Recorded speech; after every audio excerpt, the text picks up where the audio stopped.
Hello friends, good morning. നമ്മുടെ Kerala TV സീരിയലിലേക്ക് എല്ലാവർക്കും സ്വാഗതം. അങ്ങനെ അടിക്ക് തിരിച്ചടി എന്നുള്ള രീതിയിൽ ജാനകി അപർണയ്ക്ക് ഒരു മുട്ടൻ ടാസ്ക് തന്നെ കൊടുത്തു. ഞാൻ നിന്നോട് മാപ്പ് പറയണമെങ്കിൽ ഞങ്ങളുടെ അനുവാദം ഇല്ലാതെ ഞങ്ങളുടെ മുറിയിൽ കയറി നീ മാപ്പ് പറയണമെന്നായി ജാനകി. ഇതെല്ലാം കേട്ട് കഴിഞ്ഞപ്പോൾ നമ്മുടെ അമൽ പറഞ്ഞു, നിനക്കായിരുന്നില്ലേ മാപ്പ് പറയിക്കാൻ ധൃതി കൂടുതൽ, ആദ്യം ചെയ്ത തെറ്റിന് നീ ക്ഷമ പറയാൻ പറഞ്ഞു അമലും. എന്നിട്ട് ഏട്ടത്തി തരുന്ന ശിക്ഷയും വാങ്ങിച്ചുകൊണ്ട് നീ പോകാൻ നോക്കാൻ പറഞ്ഞു. അവിടെയും അപർണ ചൂളി ഇങ്ങനെ നിൽക്കുക ജാനകിയുടെ മുന്നിൽ. ജാനകിയാണെന്നുണ്ടെങ്കിൽ ഒരു കൂസലും ഇല്ലാതെ അപർണയെ നോക്കി ഇങ്ങനെ ഭയങ്കര ദേഷ്യത്തോടു കൂടി നിൽക്കുന്നു. ആ സമയത്ത് തമ്പിക്കാണെങ്കിൽ ഒരു പരിധി കൂടുതലൊന്നും മിണ്ടാനും പറ്റുന്നില്ല. മിണ്ടിയാൽ ഇനിയിപ്പോൾ അഭി വല്ലതും വിളിച്ചു പറഞ്ഞാലോ എന്നുള്ളൊരു പേടിയാണ് തമ്പിക്ക്. ഈ സമയത്ത് നമ്മുടെ അപർണ ദേഷ്യപ്പെട്ട് അവിടെ നിന്ന് അങ്ങ് കയറിപ്പോയി. അപർണയ്ക്ക് ജാനകിയോട് മാപ്പ് പറയാൻ പറ്റത്തില്ല. അതെ, ഇപ്പം അവൾക്ക് മാപ്പും വേണ്ട ക്ഷമയും വേണ്ട. ഇത് എന്തൊരു പാട്. മോൾക്ക് വേണ്ടി ഇതുവഴി വരെ വന്ന അവളുടെ അച്ഛനോട് ആരും മാപ്പ് പറയും? അത് നമ്മളല്ലേ ചെയ്യേണ്ടതെന്നൊക്കെ പറഞ്ഞുകൊണ്ട് അബി ഇങ്ങനെ പറയുമ്പോൾ തമ്പി ചൂളി നിൽക്കുക. ഇവിടെ ഞങ്ങളുടെ അച്ഛൻ്റെ ശരീരമേ ഇല്ലാണ്ടായിട്ടുള്ളൂ, ആത്മാവും ഇവിടെ തന്നെ ഉണ്ട് കേട്ടോ എന്ന് അബി അയാളോട് പറയാം. നോക്ക്, അച്ഛനെല്ലാം കേൾക്കുന്നുണ്ട്, അച്ഛനെല്ലാം അറിയുന്നുണ്ട്, ചിലപ്പോൾ അച്ഛൻ സെറ്റിൽ ഇരിക്കുന്നതായിട്ട് പോലും തോന്നുന്നുണ്ട് എന്ന് അബി പറയുമ്പോൾ അത് എനിക്കും പലപ്പോഴും തോന്നിയിട്ടുണ്ടെന്ന് നമ്മുടെ അമലും പറയുക. നിന്നെപ്പോലെ അച്ഛൻ നിനക്കുള്ളത് അച്ഛനങ്ങ് എത്തിച്ചു തരും, അത് വാങ്ങിക്കാൻ നീ തയ്യാറായിട്ടിരുന്നു എന്നും പറഞ്ഞ് തമ്പിക്ക് താക്കീതും കൂടെ നമ്മുടെ അബി അങ്ങ് കൊടുത്തു. എന്ന് പറഞ്ഞുകൊണ്ട് തമ്പിയോട് അങ്ങ് ഇറങ്ങിപ്പോയി. തമ്പി അങ്ങ് ഇറങ്ങിപ്പോയി കഴിഞ്ഞപ്പോൾ അബിയും അമലും കൂടെ നല്ല സന്തോഷത്തോടെ അവിടെ നിന്ന് ചിരിക്കുക. ഇത് കഴിഞ്ഞ് പിന്നെ ജാനകിയാണ് കാണിക്കുന്നത്. ജാനകി അവിടെ നിന്ന് കുഞ്ഞിൻ്റെ മുടിയൊക്കെ കെട്ടിക്കൊടുക്കുക. അമ്മേ, 2-3 ദിവസം ഞാനും കൂടി അമ്മാമ്മയുടെ കൂടെ നിന്നോട്ടെ എന്നൊക്കെ പൊന്നുകുട്ടി ഇങ്ങനെ ചോദിച്ചു. അപ്പം മോൾ എത്ര ദിവസം വേണമെങ്കിലും അവിടെ നിന്നോളാനായിട്ട് ജാനകി പറയുക. അപ്പം നിന്നെ കൊണ്ടുപോകുന്നതേ അമ്മാമ്മയെ കൊണ്ട് സംസാരിപ്പിക്കാൻ വേണ്ടിയിട്ടാണെന്നും നീ കൂടെ ഉണ്ടെങ്കിലേ അമ്മ സംസാരിക്കുമെന്നാണ് ഡോക്ടർ പറഞ്ഞതെന്നുള്ള കാര്യങ്ങളൊക്കെ ഇങ്ങനെ നമ്മുടെ അഭി പറയുമ്പോൾ നോക്ക്, അച്ഛൻ പറഞ്ഞത് കേട്ടല്ലോ, മോൾ അമ്മാമ്മയെ കൊണ്ട് എന്തെങ്കിലും ഒരു വാക്ക് പറയിപ്പിക്കണം കേട്ടോ എന്ന് ജാനകി. പൊന്നു പറഞ്ഞാൽ അമ്മാമ്മ കേൾക്കും, പൊന്നുവിനത് അറിയാം. അമ്മാമ്മയ്ക്ക് പൊന്നുവിനെ ഭയങ്കര ഇഷ്ടമാണെന്നൊക്കെ പറഞ്ഞ് പൊന്നുകുട്ടി ഇങ്ങനെ ഇരുന്ന് ജാനകിയോട് പറയുമ്പോൾ ദേ ഇതൊന്നും എൻ്റെ മോൾ ആരോടും പറഞ്ഞേക്കരുത് കേട്ടോ എന്നും പറഞ്ഞു. നമ്മൾ പോകുന്നത് നോക്കിയിരിക്കുക അപർണ അവിടെ, മോളത് മറക്കരുത്. അപ്പോൾ പൊന്നു പറയില്ല, അമ്മ പറയാതിരുന്നാൽ മതിയെന്നും പറഞ്ഞുകൊണ്ട് ഇങ്ങനെ നേരത്തേക്കും പറഞ്ഞു. അപ്പോൾ അങ്ങനെ അതും പറഞ്ഞിട്ട് ഇവർ തമ്മിൽ സംസാരിച്ചുകൊണ്ട് അങ്ങനെ ഇരിക്കുക. അപ്പോൾ അബിക്കും ഭയങ്കര സന്തോഷം. അച്ചമ്മ ചോദിച്ചാൽ അമ്മ എന്താ പറയാൻ പോകുന്നതെന്ന് ചോദിച്ചു കേട്ടോ കുഞ്ഞ് ജാനകിയോട്. എൻ്റെ മനസ്സിൽ ഒരാശങ്കയുണ്ടെന്ന് പറയുമ്പോൾ തമ്പിയുടെ ആൾക്കാർ നമ്മുടെ പിന്നാലെ വരും എന്നുള്ളതല്ലേ എന്ന് ചോദിക്കുമ്പോൾ അപർണ പല വഴിക്കും അന്വേഷണം ആരംഭിച്ചിട്ടുണ്ട് അബിയേട്ടാ. ഒന്നും അറിയാതെ ചില സംഗതികളൊക്കെ അവൾ വെളിപ്പെടുത്താനൊന്നും പോകുന്നില്ല. നമ്മളിവിടുന്ന് ഇറങ്ങുന്നതും അവൾ അച്ഛനെ വിളിക്കുമെന്നുള്ള കാര്യം ഉറപ്പാണെന്ന് പറയുമ്പോൾ എനിക്കതൊക്കെ അറിയാവുന്ന കാര്യങ്ങളാണ്. തമ്പി നമ്മുടെ വീടിൻ്റെ പുറത്ത് ആളെ നിർത്തിയിട്ടുണ്ടെന്നും അബി പറയുക. നമ്മളറിയാതെ നമ്മുടെ കാറിനെ ഫോളോ ചെയ്യും, അതും എനിക്കറിയാം. അപ്പോൾ അതിപ്പോൾ ഒരു വണ്ടി തന്നെ ആവണമെന്നില്ല, വണ്ടികൾ ഇങ്ങനെ മാറിക്കൊണ്ടേ ഇരിക്കുമെന്ന് പറയുമ്പോൾ അപർണയ്ക്ക് ഇതൊരു വെല്ലുവിളിയാണെന്ന കാര്യവും അത് നമ്മൾ നോക്കി ഇങ്ങോട്ട് നിൽക്കണമെന്നും ജാനകി പറയുവാണ്. എങ്ങനെ നമ്മൾ ചന്ദ്രകാന്തത്തിൽ ചെന്ന് കയറും, വരേണ്ടിയിരുന്നില്ല എന്ന് എനിക്കിപ്പോൾ തോന്നുന്നതെന്ന് പറയുമ്പം നിന്നെ കൊണ്ടുപോകുന്നത് ഞാനല്ലേ, നീ ധൈര്യമായിട്ടിരിക്കാൻ അഭി അന്നേരം പറഞ്ഞു. അങ്ങനെ ധൈര്യമായിട്ട് അവരോട് 3 പേരും പോകാനായിട്ട് തയ്യാറാകാൻ തുടങ്ങും. ആ സമയത്ത് നിങ്ങൾ താഴേക്ക് ഇറങ്ങി നിൽക്കും, ഞാൻ അമ്മയെ കണ്ട് യാത്ര പറഞ്ഞിട്ട് വരാമെന്ന് പറഞ്ഞ് ജാനകി പോകുന്നു. അച്ഛനും മോളും കൂടി അങ്ങ് ഇറങ്ങി പോവുക. ഈ സമയത്ത് നമ്മുടെ പ്രഭാവതി അവിടെ നിന്ന് ആലോചിക്കുവാണ്. അതായത് ഈ അപർണ പറഞ്ഞ കാര്യങ്ങൾ, അടിക്കാൻ കൈ ഓങ്ങിയ കാര്യങ്ങൾ, അതെല്ലാം ഓർത്തോർത്ത് കരഞ്ഞുകൊണ്ട് നിന്ന് മേശ തുടച്ചുകൊണ്ട് നിൽക്കുവാണ് പ്രഭാവതി. അപ്പോഴാണ് ജാനകി അങ്ങോട്ട് അമ്മേ എന്നും പറഞ്ഞ് വിളിച്ചു വരുന്നത്. ഈ സമയത്ത് കരച്ചിലൊക്കെ മാറ്റി പിടിച്ച് ഭയങ്കര ബോൾഡായിട്ട് പ്രഭാവതി നിൽക്കുക. നീ പോവാൻ ഇറങ്ങിയോ? പോവാതിരിക്കാൻ എനിക്കാവില്ല അമ്മേ, പൊന്നും എൻ്റെ കൂടെ വരുന്നുണ്ടെന്ന കാര്യം ജാനകി ഇങ്ങനെ അമ്മയോട് പറയുമ്പോൾ വീടെടുത്താണ് താമസമെങ്കിൽ അവളും അബിയും ഇവിടെ നിൽക്കേണ്ട കാര്യമില്ലല്ലോ എന്ന് പ്രഭാവതി പറഞ്ഞു. നിനക്കിങ്ങനെ കിടന്ന് അങ്ങോട്ടും ഇങ്ങോട്ടും ഓടേണ്ട ആവശ്യമില്ലല്ലോ, അമ്മ ഇവിടെ ഉള്ളപ്പോൾ അബിയേട്ടൻ മാറി താമസിക്കുമെന്ന് അമ്മ കരുതുന്നുണ്ടോ എന്ന് ജാനകി അന്നേരം ചോദിക്കുക. ഓഹോ, ഞാനാണോ അതിന് തടസ്സം എന്ന് പ്രഭാവതി ജാനകിയോട് ചോദിക്കുവാണേ. എനിക്കത് അറിയില്ലായിരുന്നു എന്ന് പറയുമ്പോൾ അയ്യോ, ഞാൻ പറഞ്ഞത് മറ്റൊരർത്ഥത്തിലൊന്നും അല്ലമ്മേ, അമ്മ അങ്ങനെയൊന്നും കാണരുതെന്ന് ജാനകി പറഞ്ഞു. മക്കൾ അമ്മയെ വിട്ട് പോകാൻ മടിക്കുന്നത് അമ്മയ്ക്കൊപ്പം ജീവിക്കാൻ വേണ്ടിയിട്ടല്ലേ എന്നൊക്കെ ഇങ്ങനെ ജാനകി ചോദിക്കുമ്പം അതെന്ന് പറഞ്ഞു തലയാട്ടി. അമ്മ ഇവിടെ അനുഭവിക്കുന്ന ബുദ്ധിമുട്ടുകളും വേദനകളും ഒക്കെ എത്രത്തോളമാണെന്ന് എനിക്ക് നന്നായിട്ട് അറിയാം. എൻ്റെ അവസ്ഥ മറ്റൊന്നായി പോയി, അല്ലായിരുന്നെങ്കിൽ എൻ്റെ അമ്മയ്ക്ക് കിച്ചണിൽ കയറേണ്ടതായിട്ടൊന്നും വരില്ലായിരുന്നു എന്നൊക്കെ ജാനകി ഇങ്ങനെ അമ്മയോട് പറയാം. അപ്പോൾ അമ്മ നിന്നിങ്ങനെ സങ്കടത്തോടെ കരയുക. കുറച്ച് ദിവസം കൂടി അമ്മയൊന്ന് ക്ഷമിക്കാൻ എന്നിട്ട് ജാനകി പറഞ്ഞു.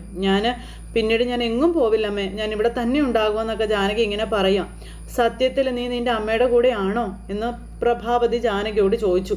അപ്പോൾ അപർണ പറയുന്നതിൽ എന്തെങ്കിലും കാര്യമുണ്ടോ എന്നൊക്കെ ഇങ്ങനെ ജാനകിയോട് പ്രഭാവതി ചോദിക്കുമ്പം അമ്മ ചോദിച്ചാൽ എനിക്ക് കള്ളം പറയാൻ കഴിയില്ല എന്നും ഞാൻ എൻ്റെ അമ്മയെ കണ്ടെത്തി അമ്മയെന്ന് പറയാം, അതെൻ്റെ അമ്മ തന്നെയാ എന്ന് ജാനകി പറയുമ്പോൾ പ്രഭാവതിയുടെ മുഖത്തൊരു ചിരിയൊക്കെ വന്നു. ഞാൻ അനാഥയാണെന്ന് സ്ഥാപിക്കാൻ അങ്ങനെ മറ്റൊരാളെ കൊണ്ടുവന്ന്, ഞാൻ അനാഥയല്ലെന്ന് സ്ഥാപിക്കാൻ മറ്റൊരു സ്ത്രീയെ ഇവിടെ കൊണ്ടുവന്ന് അങ്ങനെ ഒരു നാടകം കളിക്കുന്ന പരിപാടിയൊന്നും ഒരിക്കലും ജാനകി ചെയ്യില്ല എന്ന് ജാനകി പ്രഭാവതിയോട് പറഞ്ഞു. എനിക്ക് ആരുടെ മുന്നിലും ജയിച്ച് കാണിക്കുകയും വേണ്ട അമ്മയെന്നൊക്കെ ജാനകി പറയുമ്പോൾ എന്നും പറഞ്ഞ് പ്രഭാവതി തലയാട്ടിക്കൊണ്ട് ഇങ്ങനെ നിൽക്കുവാണ്. ഞാൻ കണ്ടെത്തിയത് എന്നെ പ്രസവിച്ച എൻ്റെ അമ്മയെ തന്നെയാണെന്ന കാര്യം ജാനകി ഇങ്ങനെ പറയുമ്പോൾ പ്രഭാവതിക്ക് സന്തോഷമായി. പ്രഭാവതി ഇങ്ങനെ നേരം അമ്മയെ കണ്ടുപിടിച്ചിട്ട് നീ എന്താ പിന്നെ അവരെ ഇങ്ങോട്ടേക്ക് കൂട്ടിക്കൊണ്ട് വരാത്തത് എന്ന് പ്രഭാവതി ചോദിച്ചു. അവരെ കാണാൻ ഇവിടെ പലരും കാത്തിരിക്കുകയല്ലേ എന്നൊക്കെ ഇങ്ങനെ ചോദിക്കുമ്പോൾ അമ്മയ്ക്ക് ചില ആരോഗ്യ പ്രശ്നങ്ങളും കാര്യങ്ങളൊക്കെ ഉണ്ടെന്നും അതിൻ്റെ ട്രീറ്റ്മെൻറ്റും കാര്യങ്ങളൊക്കെ നടക്കുകയാണ്, ചികിത്സ കഴിഞ്ഞ് ഞാൻ ഉടനെ ഇങ്ങോട്ട് തന്നെ കൊണ്ടുവരുമെന്നൊക്കെ ജാനകി ഇങ്ങനെ പ്രഭാവതിയോട് പറയുമ്പം നീ പറയുന്നത് സത്യം തന്നെയാണെന്ന് എനിക്ക് അറിയാഞ്ഞിട്ടല്ല, പക്ഷേ ഇത്ര പെട്ടെന്ന് നിനക്ക് അമ്മയെ കണ്ടെത്താൻ എങ്ങനെയാണ് സാധിച്ചത് എന്ന് പ്രഭാവതി ചോദിക്കുക. 10-25 വർഷങ്ങളായിട്ട് ഒരറിവും ഉണ്ടായിരുന്നില്ലല്ലോ, പിന്നെ എങ്ങനെ എത്ര പെട്ടെന്ന് സാധിച്ചതെന്നൊക്കെ ഇങ്ങനെ ചോദിക്കുമ്പോൾ അമ്മ എവിടെയുണ്ട് എന്നുള്ള വിവരം അച്ഛൻ അറിയാമായിരുന്നു, അച്ഛനാണ് അഭിയേട്ടനോട് ഈ വിവരങ്ങളൊക്കെ പറഞ്ഞതെന്നുള്ള കാര്യങ്ങളൊക്കെ ഇങ്ങനെ നമ്മുടെ ജാനകി എല്ലാം പ്രഭാവതിയോട് പറയുമ്പോൾ പ്രഭാവതി അന്തം വിട്ടിങ്ങനെ നിൽക്കുക കേട്ടോ. പ്രഭാവതിക്ക് അത് വിശ്വസിക്കാൻ കഴിഞ്ഞില്ല. അമ്മയ്ക്ക് ആ ഓർഫണേജിലേക്ക് വേണ്ടുന്ന സഹായങ്ങളൊക്കെ അച്ഛൻ ചെയ്തു കൊടുത്തു എന്ന് പറയുമ്പം അദ്ദേഹത്തിന് ഇതൊക്കെ എങ്ങനെ അറിയാം എന്നിങ്ങനെ ചോദിച്ചു. നിന്നെ ഓഫീസിലും പിന്നെ ഈ വീട്ടിലും വന്നിട്ടല്ലേ ഞങ്ങൾ അറിയുന്നതെന്നൊക്കെ ചോദിച്ച പ്രഭാവതിയോട് അച്ഛൻ സ്വന്തം സുഖത്തിന് വേണ്ടി ജീവിച്ച ഒരാളല്ല എന്നും കൂടെയുള്ളവരുടെ സങ്കടങ്ങൾ കണ്ടറിഞ്ഞ് അവർ പോലും അറിയാതെ അതിന് പരിഹാരം കണ്ടെത്തി ജീവിക്കുന്ന ഒരാളായിരുന്നു എന്ന കാര്യങ്ങളൊക്കെ ജാനകി ഇങ്ങനെ അമ്മയോട് പറയണം. എല്ലാം പരിഹരിച്ചു എന്ന് നമ്മൾ കരുതുമ്പോൾ അച്ഛൻ അത് കണ്ട് ചിരിക്കുമെന്ന് പറഞ്ഞു. അപ്പോൾ നിൻ്റെ അമ്മയൊന്ന് കാണണമെന്നുള്ളൊരാഗ്രഹം എനിക്കുണ്ട് എന്നിങ്ങനെ നമ്മുടെ പ്രഭാതി പറയുമ്പോൾ അമ്മയായിരിക്കും ഞാൻ എൻ്റെ അമ്മയെ ആദ്യം കാണിക്കുന്നതെന്ന് ജാനകി പറഞ്ഞപ്പോൾ നിന്നെ ഞാൻ മനസ്സിലാക്കിയിട്ടില്ല എന്ന് നീ ഒരിക്കലും കരുതരുതെന്നും പിന്നെ ഈ വീട്ടിലെ ആദ്യത്തെ മരുമകൾ നീയാണെന്നൊക്കെ നമ്മുടെ പ്രഭാവതി അന്നേരം ജാനകിയോട് പറയുക. എൻ്റെയും ആദ്യത്തെ മരുമകൾ നീയാണെന്നൊക്കെ പറയുമ്പോൾ ജാനകിക്ക് ഭയങ്കര സങ്കടം. അമ്മ ഇതൊക്കെ പറയുന്നത് കേട്ട് നീ പോയി അമ്മയെ കണ്ടിട്ട് വാ എന്നും പറഞ്ഞുകൊണ്ട് നമ്മുടെ പ്രഭാവതി ജാനകിയെ യാത്രയാക്കുക. അങ്ങനെ ജാനകി അവിടെ നിന്ന് പോയി കഴിഞ്ഞപ്പോൾ പ്രഭാവതി ഇവിടെ നിന്നിങ്ങനെ കരച്ചിൽ. ഈ സമയത്ത് പിന്നെ അപർണ ഫോണെടുത്ത് തമ്പിയെ വിളിക്കുക. അച്ഛാ, നമ്മൾ കാത്തിരുന്ന അവസരം ഒത്തു വന്നിട്ടുണ്ട്, അഭിയും ജാനകിയും മോളും ഇവിടെ നിന്ന് ഇറങ്ങിയിട്ടുണ്ടെന്ന് പറയുമ്പം നീ എന്താടി മോളെ ഉദ്ദേശിക്കുന്നത്? അവർ പോകുന്നത് ജാനകിയുടെ പുതിയ താമസ സ്ഥലത്തേക്കാണെന്ന കാര്യങ്ങളിങ്ങനെ പറഞ്ഞു കൊടുക്കുക. ആ സ്ഥലം കണ്ടുപിടിക്കണമെന്നുണ്ടെങ്കിലേ അവരുടെ കാറിനെ ഫോളോ ചെയ്യുക വേണ്ടത്. അഭിയുടെ കാർ എവിടെയാണെന്ന് അച്ഛൻ അറിയില്ലേന്ന് ചോദിക്കുമ്പം അറിയാം, ഞാനിപ്പം തന്നെ പിന്നാലെ ആളെ വിടാം, നീ ഫോൺ വെച്ചോളാൻ പറഞ്ഞു. ഈ അച്ഛനിത് എന്താ പറ്റിയേ? അച്ഛൻ എന്തൊക്കെയോ പ്രശ്നങ്ങളുണ്ടല്ലോ, അച്ഛനെ വിശ്വസിച്ചിട്ട് കാര്യമില്ല, ഞാൻ എൻ്റെ വഴിക്ക് തന്നെ നോക്കണം എന്നും പറഞ്ഞുകൊണ്ട് അപർണ അടുത്ത നിമിഷം തന്നെ ഫോൺ എടുത്ത് തൻ്റെ CID വിളിക്കുക. എടോ, അഭിയും ജാനകിയും മോളും ഇന്ന് ജാനകിയുടെ താമസ സ്ഥലത്തേക്ക് പോയിട്ടുണ്ട്, താൻ അവരുടെ കാറിനൊന്ന് പിന്തുടരടോ.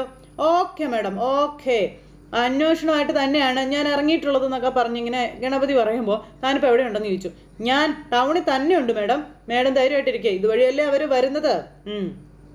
അതെ, എങ്കിൽ അവരവിടെ എത്താൻ പോകുന്നതേ ഉള്ളൂ. അബിയുടെ വണ്ടി നമ്പർ നിങ്ങൾക്ക് അറിയാവുന്നതല്ലേന്ന് ചോദിച്ചു.